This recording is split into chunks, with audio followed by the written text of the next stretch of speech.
Dzień dobry Państwu. Nazywam się Łukasz Pietrzak i mam dzisiaj ogromną przyjemność poprowadzić dla Państwa to wydarzenie. Wydarzenie będzie prowadzone w języku angielskim, więc ja również teraz przełączę się na angielski. Good afternoon, everyone. I'm so happy and glad that you join us today in person, as well as online through our live stream. My name is Łukasz Pietrzak. I work at Google, and I'm truly privileged to be your host today. Today we have a really exciting topic to discuss. We will talk about how generative AI, probably one of the most promising technologies of our time, will impact lives of all of us. We'll be kicking our meeting today with a short keynote speech from Krawczyk. After that, we will move to Fireside chat led by Zosia Vanat. And at the end, we'll give a voice to all of you to ask your own questions to Jack. Actually, you can start posting your questions right now using our app and following the QR code that you will soon see behind me. Without further ado, let me introduce our main speaker today, Jack Krawczyk. Jack is a senior director.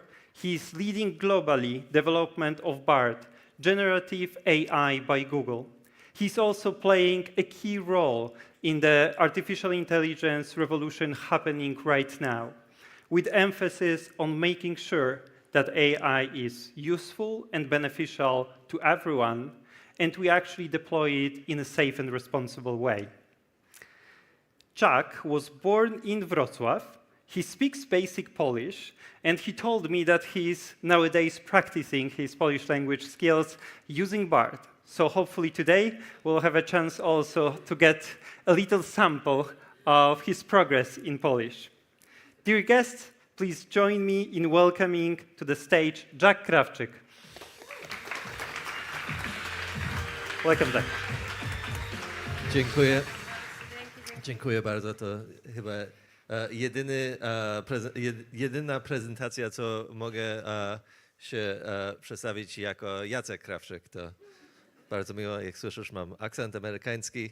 Się przeprowadziłem do Ameryki, jak miałem 3 lata, ale łatwo mi jest rozmawiać z rodzicami po polsku, ale jak pochodzi o sztucznej inteligencji, to jest łatwiej po angielsku, to zmienię do angielsku. Ale wiem, że jest sztuczna inteligencja. So, hello, hi. I just want to start by saying this is a really cool moment on a very personal level. My family left Poland in 1987, and to be able to reconnect with my roots and my heritage and talk about one of the things that is fundamentally changing the world, a true passion around the next frontier of computing and how we think about the step forward. One thing has been true about computing over the span of our lives up until a year ago. When you think about science and progress, something is the truth until something disproves it. And a fundamental truth of computing has changed. Our entire lives up until a year ago, what was true about computing was it did things for you. Give me the distance between point A and point B. Okay, Google Maps can do it, gives you the answer. Look at this spreadsheet and calculate the sum of this column. Okay, great, Google Sheets gives you the answer. Computers have been order takers our entire lives, and with the introduction of generative AI, that's no longer true. Computers don't just do things for you now, they do things with you. They help bring your ideas to life. Oh, look, there's a picture of me. And when we think about the opportunity that doing things with you can produce, we believe it has the opportunity as a category to change the world. And it's not just in conversational AI. There's some amazing things that we're doing in terms of applying AI to helping solve the climate change crisis. Earlier this year, we published research at Google where we did an experiment with American Airlines and meteorological services across the United States to understand how can we reduce the greenhouse emissions related with aviation. And so one thing that you may not know is contrails, which are the clouds that you may see follow a plane. I definitely don't know the Polish word for contrails. What they are responsible for is 35% of all of the greenhouse emissions or greenhouse impact of commercial travel. Why is it? Well, while the clouds that get produced reflect some sunlight back into space, they also trap the heat that emits from the planet. And so by applying AI, we worked with American Airlines and these services. We combined satellite imagery, meteorological forecasts, flight plans, and flight paths.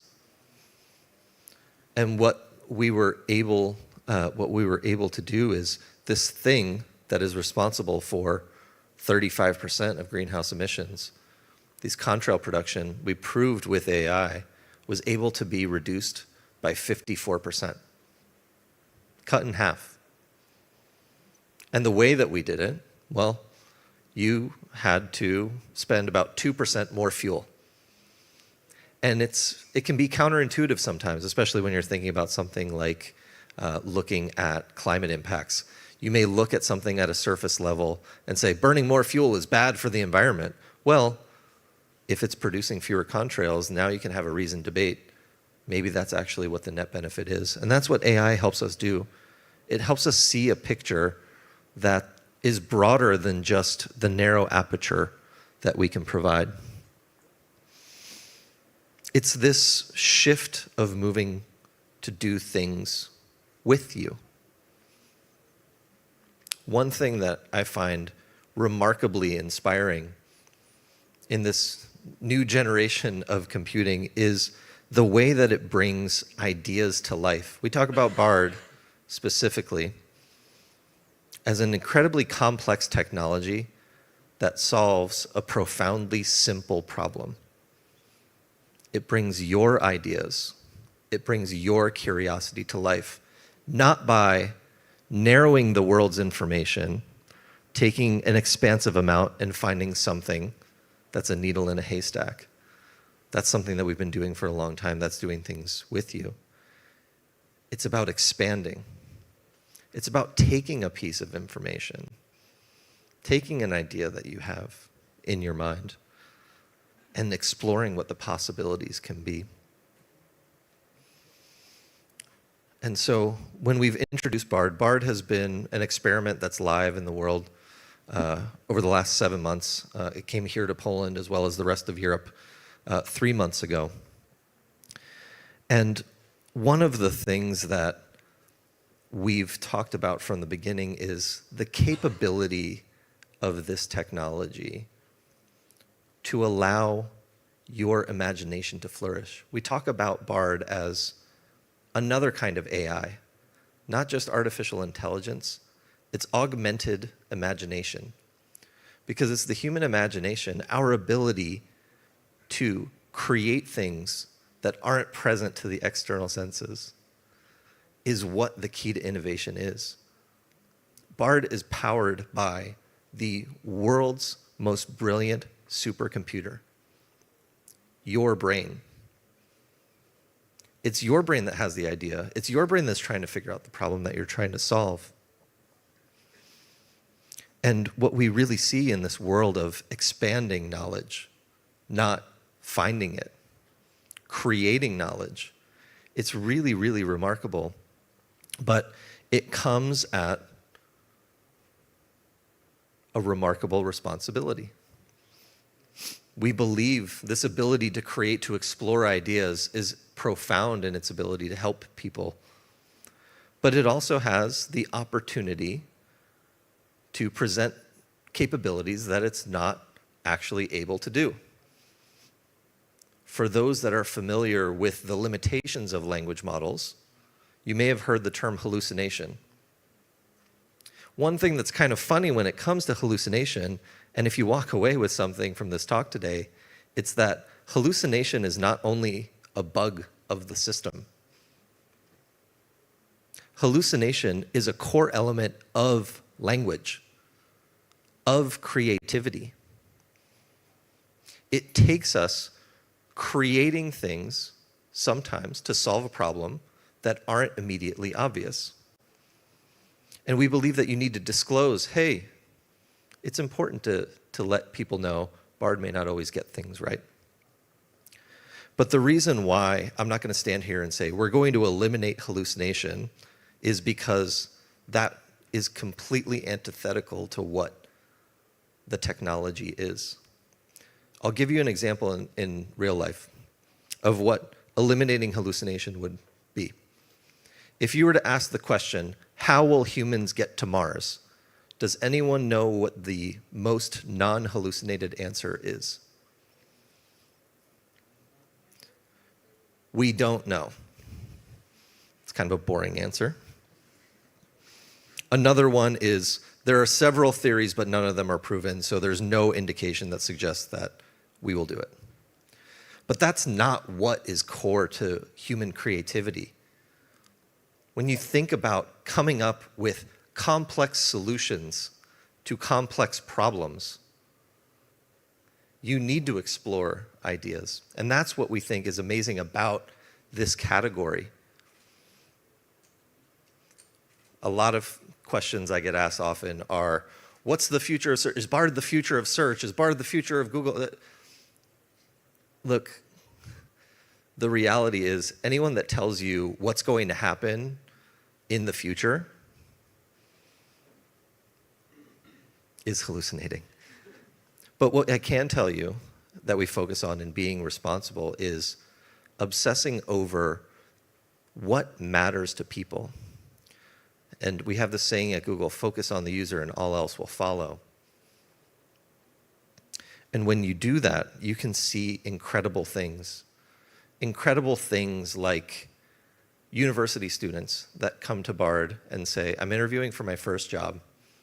I'm pasting in the job description. I've never done an interview before. What questions do you think I'm going to be asked? By the way, if you ever do this for like a press interview or something else in your life, it's actually really good at that. But then they say, okay, here's how I would respond to that. Critique my answer. Now it's gone from exploring possibilities to helping think through a problem.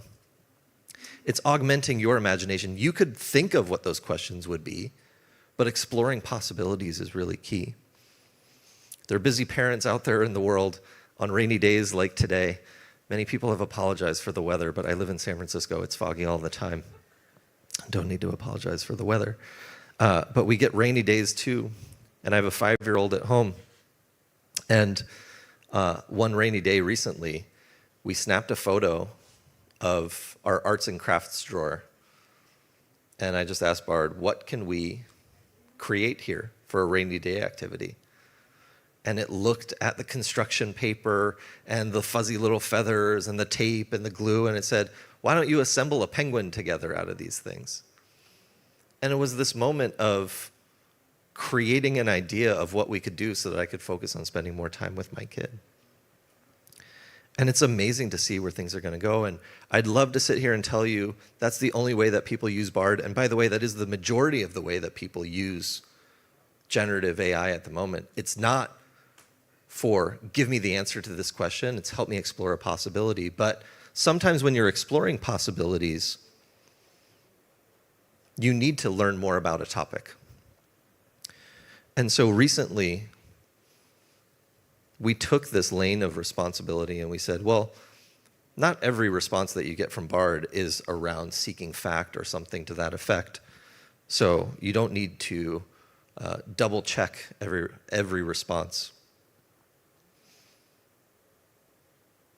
But as we've had from the beginning of Bard being out 7 months ago, there's this feature that we call Google it.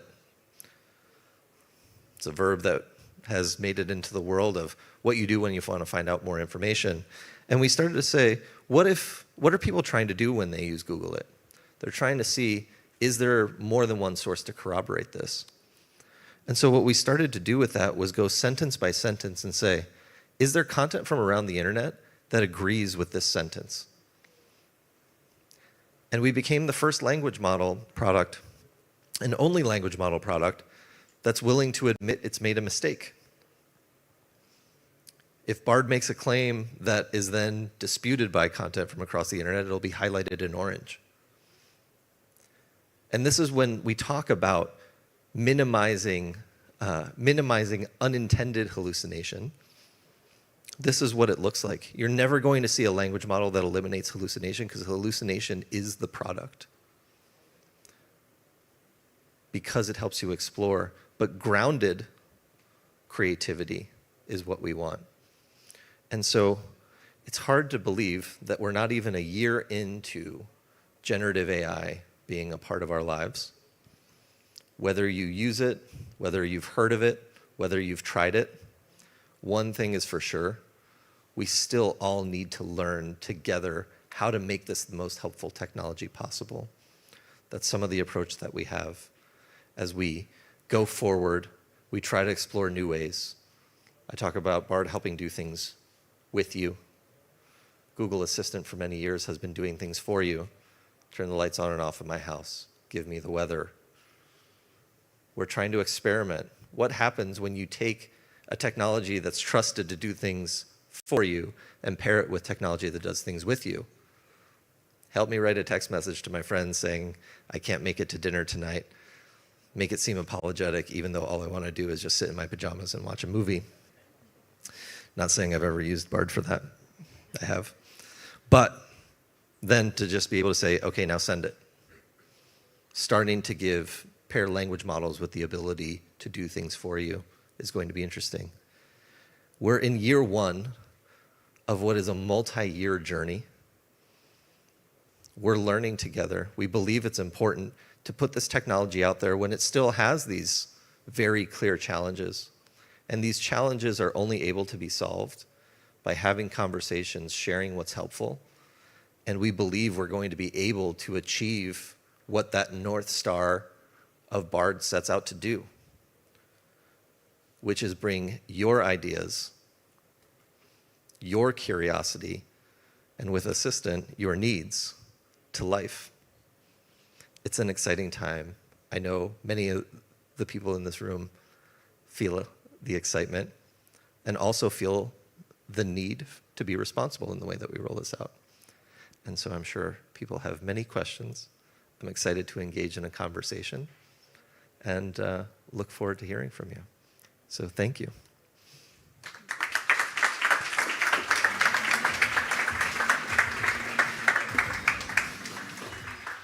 Thank you, Jack, for the inspiring keynote and setting the scene for our discussion today. Please remember to post your questions if you feel inspired by the Jack first keynote. And welcome to the stage, Zosia Vanat, Senior C Correspondent at Sifted. Welcome, Zosia.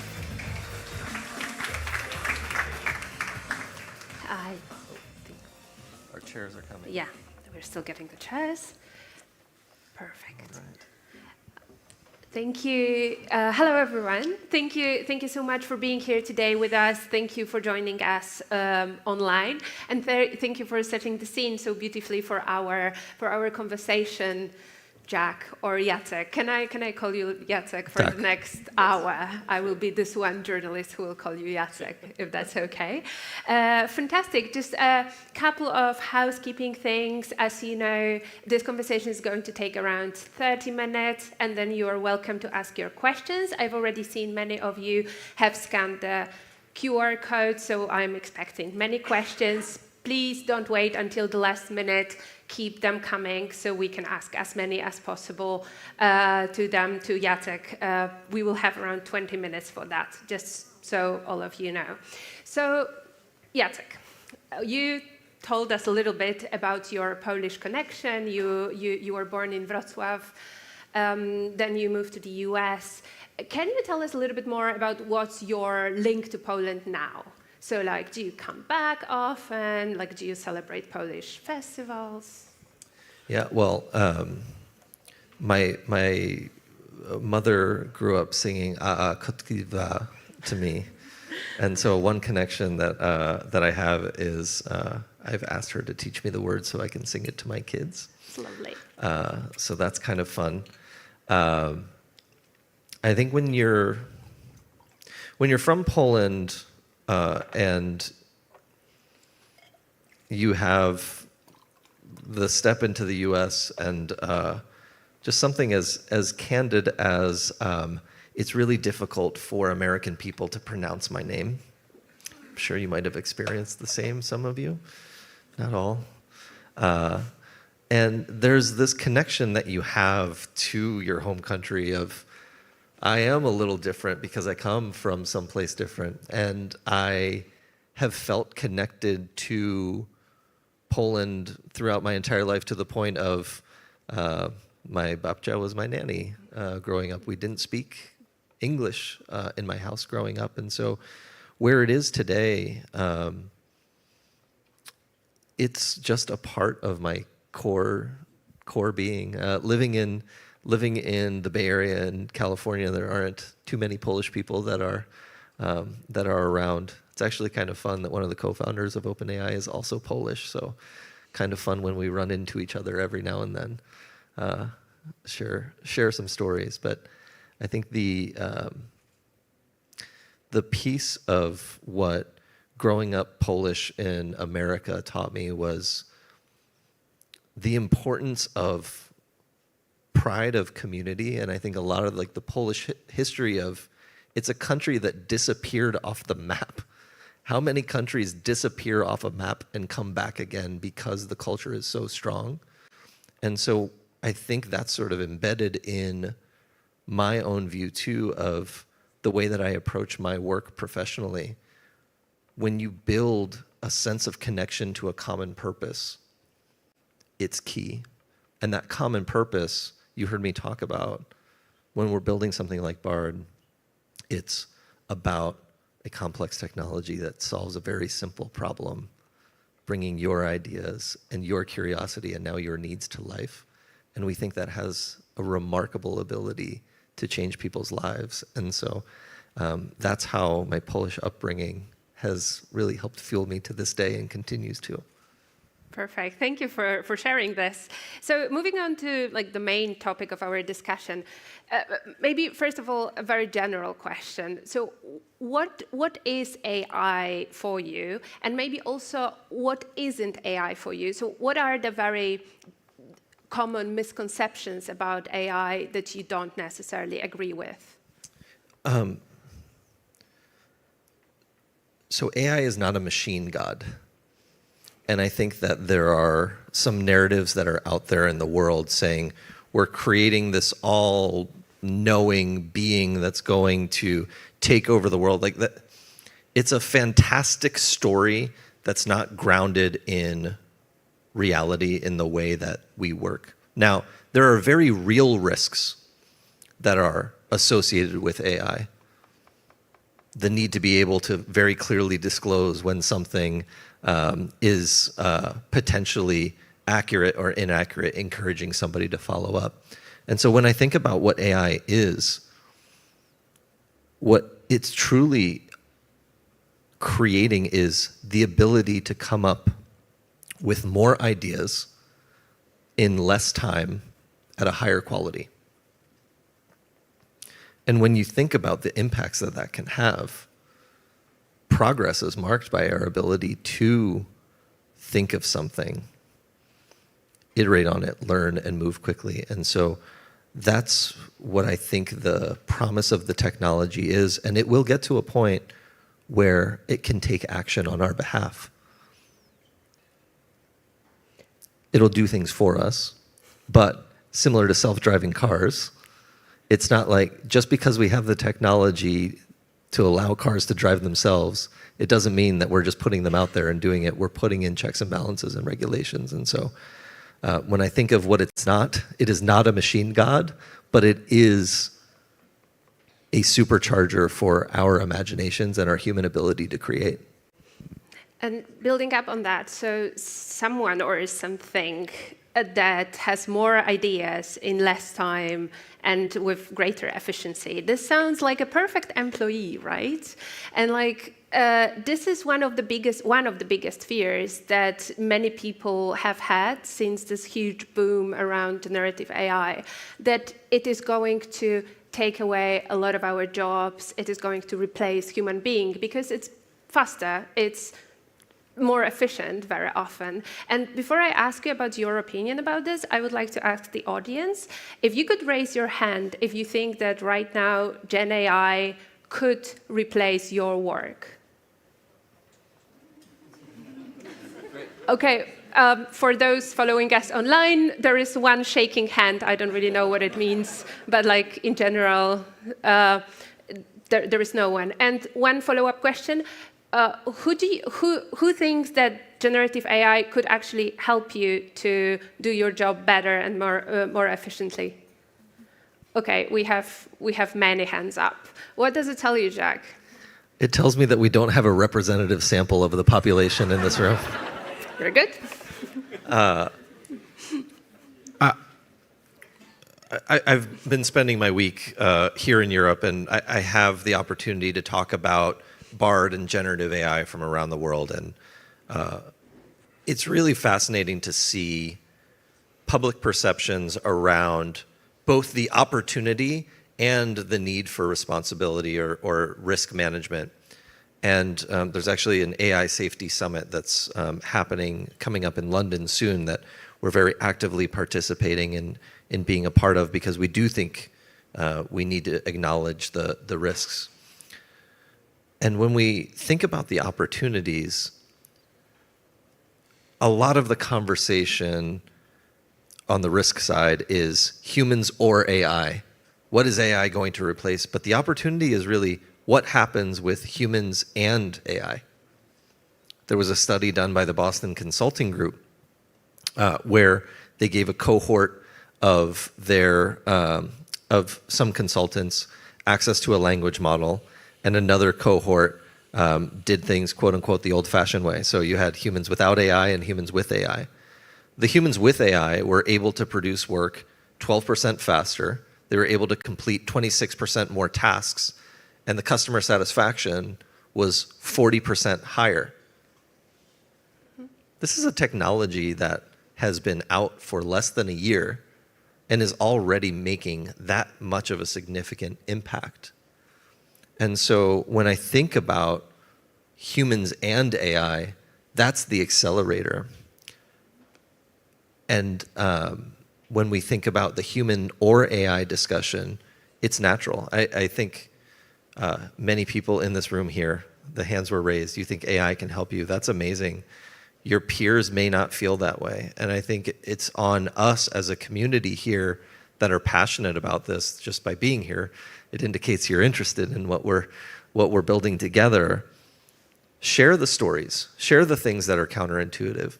When I share the story of the students that tell us about interviewing for their first job and looking for proposed interview questions, people that aren't using generative AI think, I've never thought of that. And those stories that we share of how it's unlocking our own creativity is a key thing for us to do as a community. Perfect. I mean, this all sounds great, very promising, but as you yourself have said, there are many risks involved as well. It's a very fast-moving technology, which is changing it's changing so fast. The question is, how do you approach these risks and how do you measure them? And the first big one, the one that many regulators are also looking at, are all the risks around data privacy, our own data. I mean, Bard. Many people here in the room, we use Google every day for our work stuff, for our personal life. We know that Bard uses data to feed itself, to get better. How do we make sure that tools like Bard don't use our personal data that we don't want to be used in a way?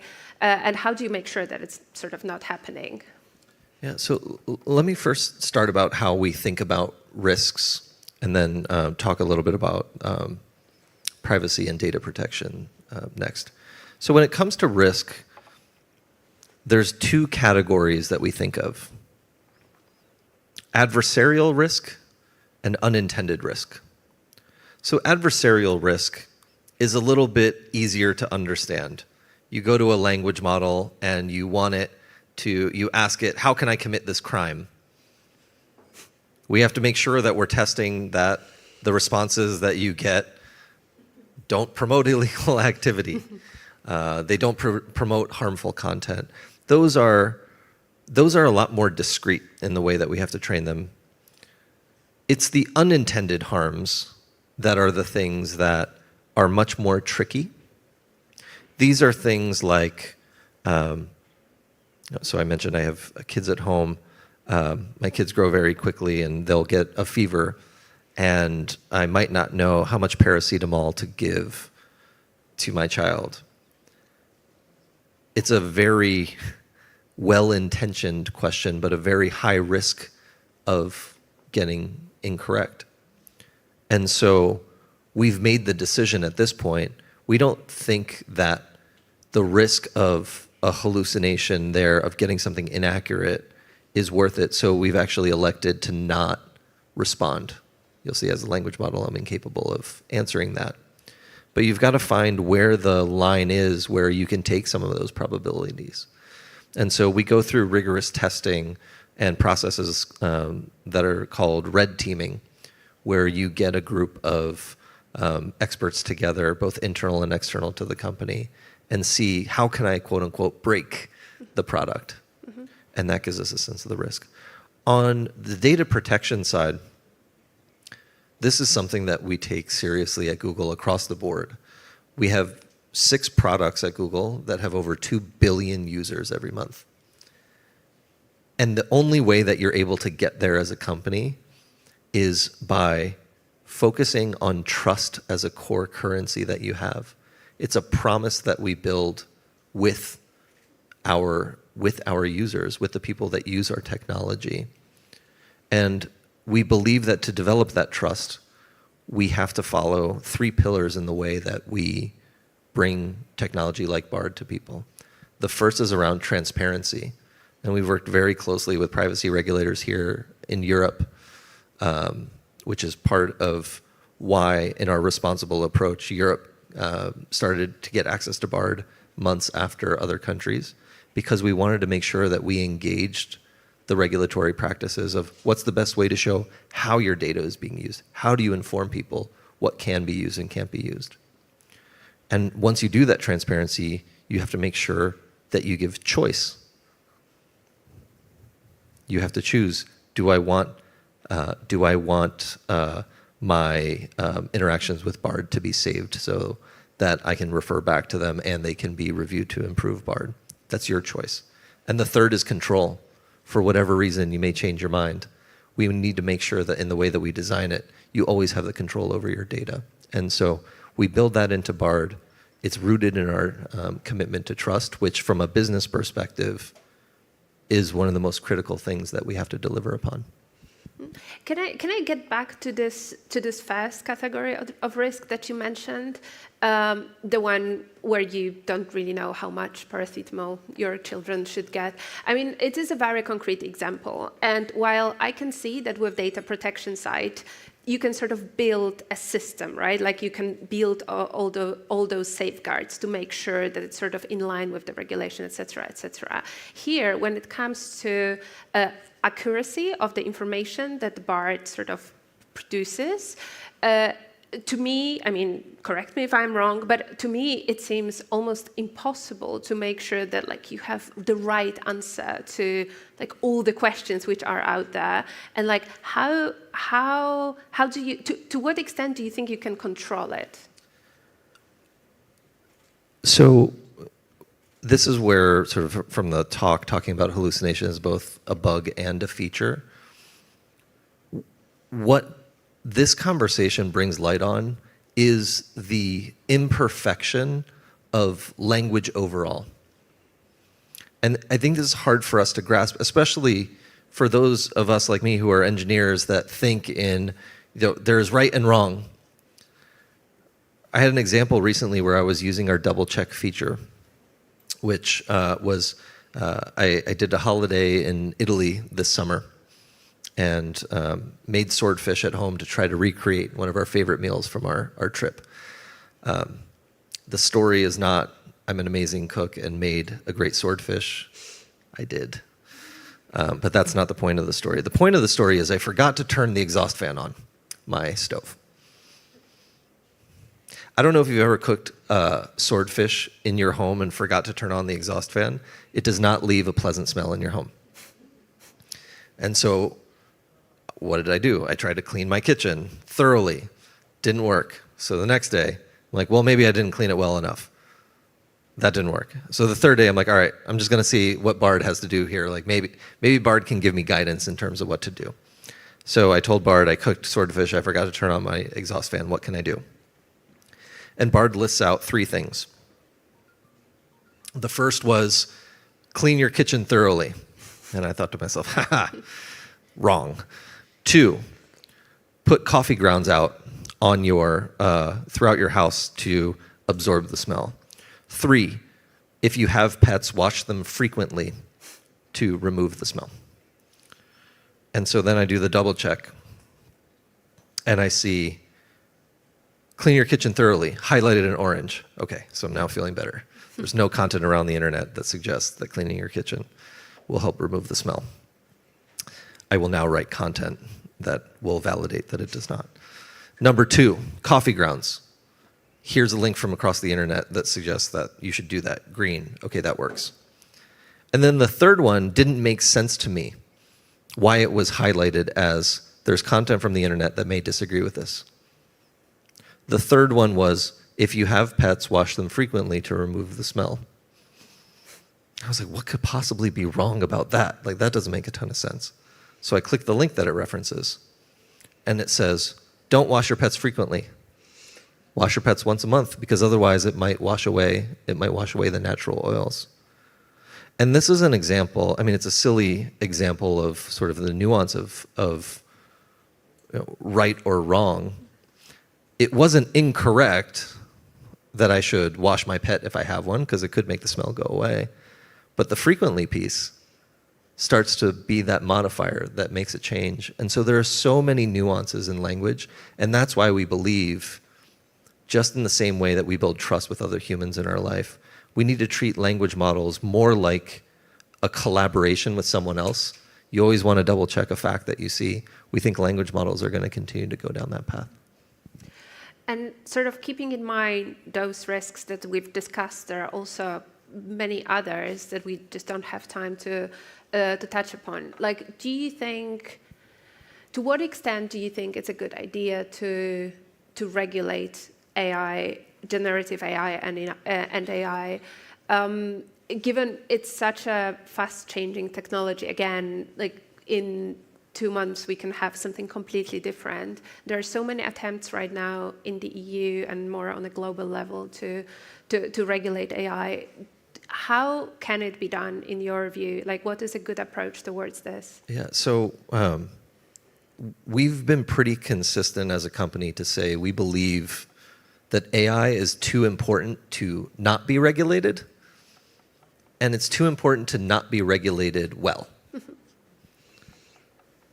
And when we look at some of the proposed regulations that are going around the world, where we work with policymakers to ensure we're making informed decisions. An example is over-rotating on the inputs and not looking at the outputs. We believe a risk-oriented approach is a key to regulation. Focus on the outputs of the models and what those risks are. When it comes to medical applications, you probably have a higher regulatory bar than you do for interview helping capabilities. And so we really want to make sure that we're focusing the discussion around how do we think about the risks of the outputs of these things, because that's what's going to really make the impact. And that question of humans or AI or humans and AI, that's where we believe it's going to be there, and that's where we believe regulation can play a really key role. Fantastic. Thank you so much for this. I think now it's the time for the Q&A. I think you have to you have to submit your questions. Please do it now. Already done, still waiting for the review. Okay, that's the next. Okay, yeah, we have the Q&A in the screen here. So the first question: what will be the biggest development in Gen AI in the next 2 years? It's so wild when you consider you're asking for triple the time horizon of it being out. And when you think about what has happened in the past 7 months from Bard,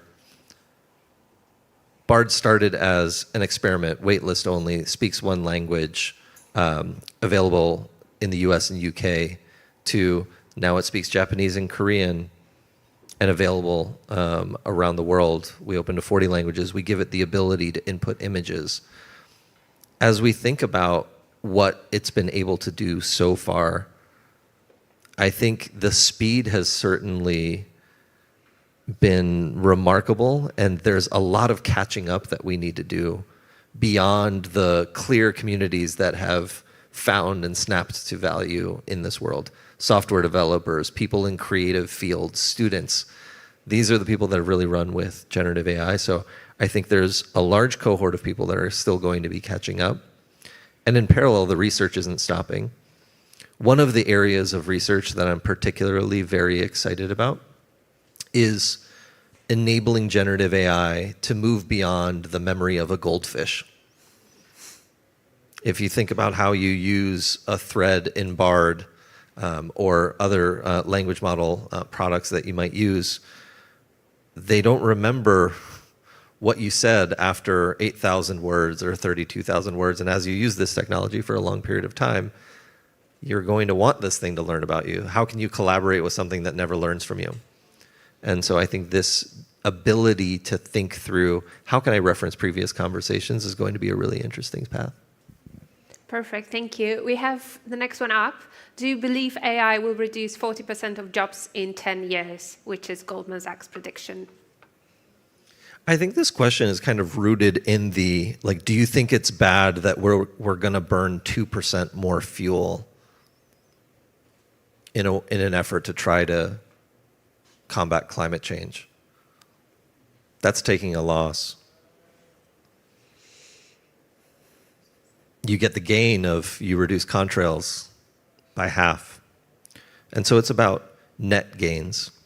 And so when I think about the impact that AI is going to have on jobs, yes, humans with AI will start to be able to produce, especially in the service industry, goods faster, their services faster. They're going to be able to produce more services within the span of a month, and they're going to be able to produce higher quality. So costs are going to go down, and volume is going to go up. I think that's a really exciting thing. And when you look at the arc of all technologies, what is technology but a better way of doing things?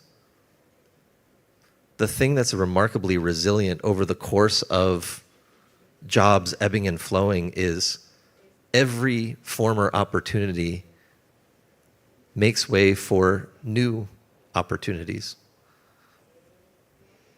Take another example.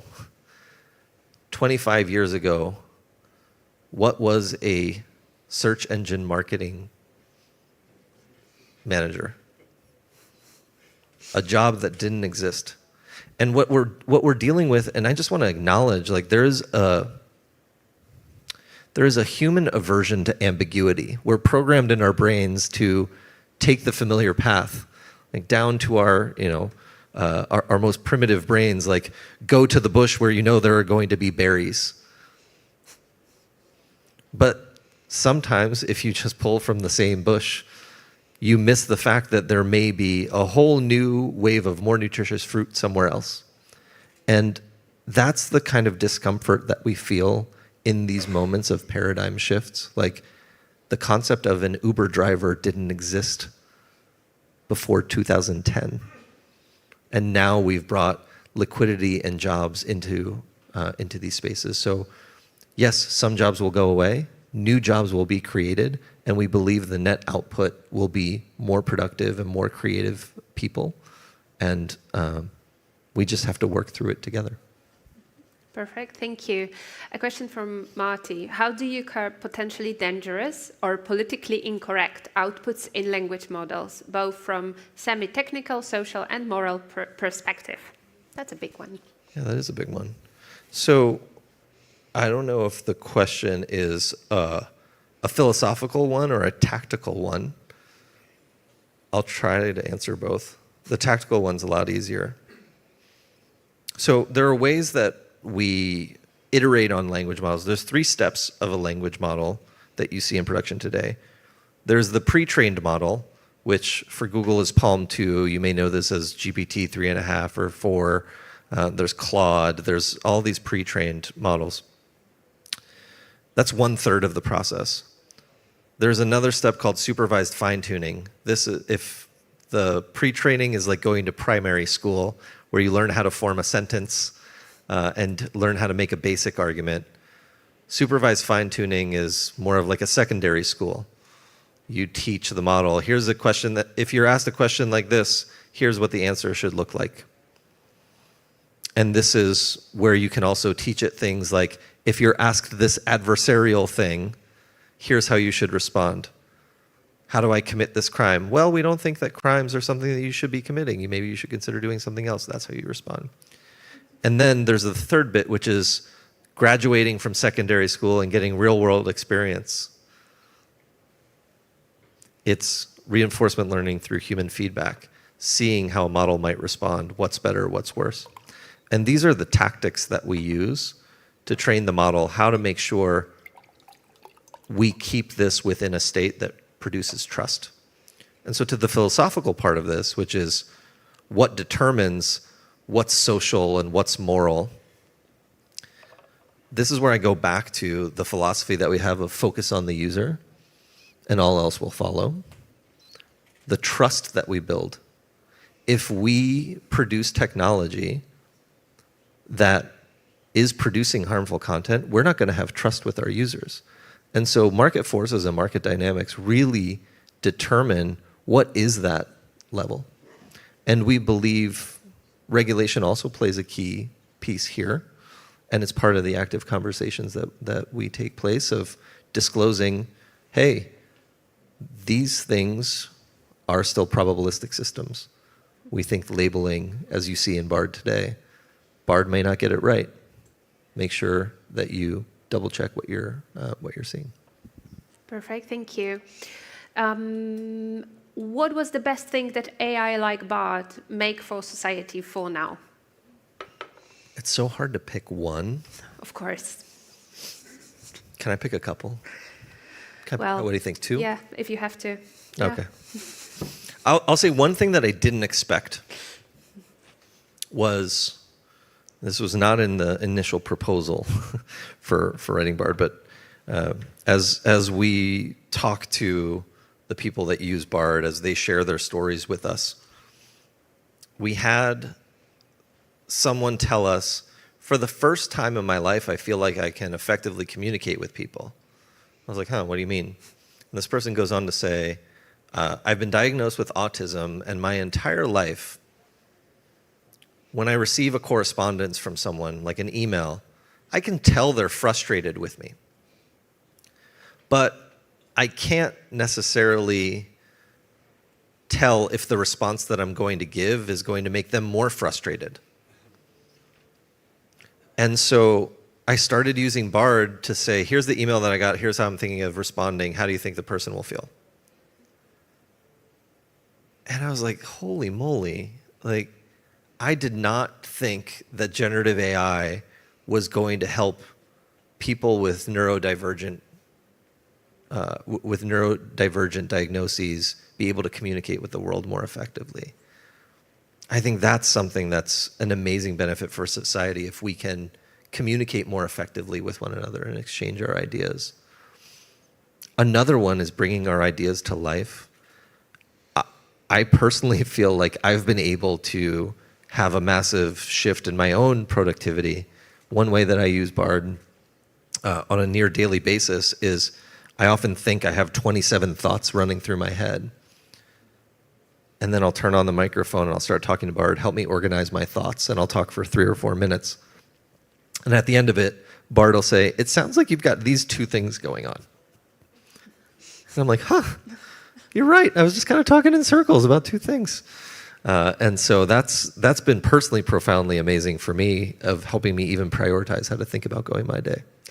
Can I actually, because you got 2 examples, can I actually flip this question and ask you what has been the worst thing that, like, in the process of working on Bard when it comes to its impact on society? I mean, when Bard did something or said something and you were like, oh my God, no, like this is so bad. Now you have nothing. No, I'm thinking of one that jumps out, and I think this isn't a Bard-specific problem. I think this is a language model overall problem of, like, how do you convince people that the lesson that you learned in high school, which is you need to read more than one source to prove that it's true, people hold that. And I think about the story of the lawyer in the United States who used a language model to help argue a case. And that language model provided references to cases that didn't exist. And they were caught on it. And they can no longer practice law. Thank goodness for the checks and balances in society for that. Mm-hmm. And I think that's one of those unintended risks, right? Like, it was well-intentioned, and this person didn't embrace enough that these models are still very hallucinatory. And so I think, like, it's not a worse thing that the technology did so much as the processing of the technology provided. And so that's why I think we have a lot of work to do to continue to get people to understand what is this technology capable of and also not yet capable of. Mm-hmm. Mm-hmm. Perfect, great. One question that relates to that: how can we use AI for sustainability, trying to predict problems that don't even exist today? Is it possible? Yeah, so I share an example of climate change sustainability. I think sustainability, like other complex problems in our life, require a depth of exploration and a series of collaborations. And so when I think about what AI can do, AI can help us come up with possible solutions to problems in our life. And Einstein had this famous quote that I think about a lot as we develop Bard, which is, if I had an hour to solve a problem, I would spend 55 minutes thinking about the problem and 5 minutes thinking of the solution. And when I think about large, massive problems that we face as a society, like sustainability, specifically around climate change, there are other aspects of sustainability, of course. I think it has that ability for us as humans to do what we do best and be the curator of ideas, be the refiner of ideas, be the one that says, hey, 7 out of those 8 ideas were terrible, but that one that gave me a glimmer of something I might want to do may just spark the next great scientific revolution. Perfect. On that very optimistic note, our time is up. Thank you so much for being here. Thank you for all your questions. Thank you, Jacek, for your insights and also for your personal stories. I think it was very cool to hear those too. Thanks again.